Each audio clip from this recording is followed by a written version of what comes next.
Hello, good morning. ഉറങ്ങിയെങ്കിൽ കുറച്ച് late. മഴയൊക്കെ അല്ലേ, അപ്പോൾ സമയം കുറച്ച് വൈകി. പല്ലത്തേക്കും ബ്രഷൊക്കെ എടുത്തിട്ടൊന്ന് പുറത്തൊക്കെ ഇറങ്ങി മുഖമൊക്കെ കഴുകി ഫ്രഷായി കുളിക്കാൻ പോണു. കുളിക്കാൻ പോയി അനിയനും കൂടെയും കൂട്ടാണ്. ഞങ്ങൾ കുളിക്കാൻ പോകുമ്പോൾ സ്ഥിരമായിട്ട് ചായ എടുക്കുന്ന സ്പോട്ടുണ്ട്, സതീഷ് ചേട്ടൻ്റെ ചായക്കട. ഒരു ചായയും ഒരു ഇലയുടെയും വാങ്ങി. ഈ മഴക്കാലത്ത് ചൂടുള്ള ഇലയുടെയൊക്കെ എന്ത് രസമാണ് അറിയാം. ഇതാണ് എൻ്റെ അനിയൻ. എന്നെ പോലെ തന്നെ ഒരു പണിയില്ലെങ്കിലും എൻ്റെ കയ്യിൽ പൈസ. ഞങ്ങൾ കൊളോത്തി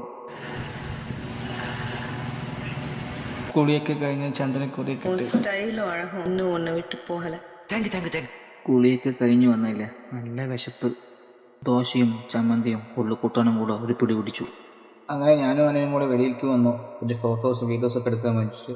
ഇതൊക്കെയാണ് ഞങ്ങളുടെ നാട്ടിൻ്റെ അവിടുത്തെ പ്രകൃതി ഭംഗി. ഇത് കണ്ട ഒരു ഫ്രെയിമിൽ ഇത്രയും വെള്ളച്ചാട്ടം കാണാൻ പറ്റിയ സ്ഥലം കൊല്ലംകോടാണോ എന്നാണ് എൻ്റെ വിശ്വാസം. ഇന്ത്യയിൽ തന്നെ മോസ്റ്റ് ബ്യൂട്ടിഫുൾ വില്ലേജ് എന്ന പട്ടികയിൽ ഇടം നേടിയ ഒരു കൊച്ചു ഗ്രാമമാണ് നമ്മുടെ കൊല്ലം. വീഡിയോ ഇഷ്ടപ്പെട്ടാൽ ഒന്ന് സപ്പോർട്ട് ചെയ്യണം.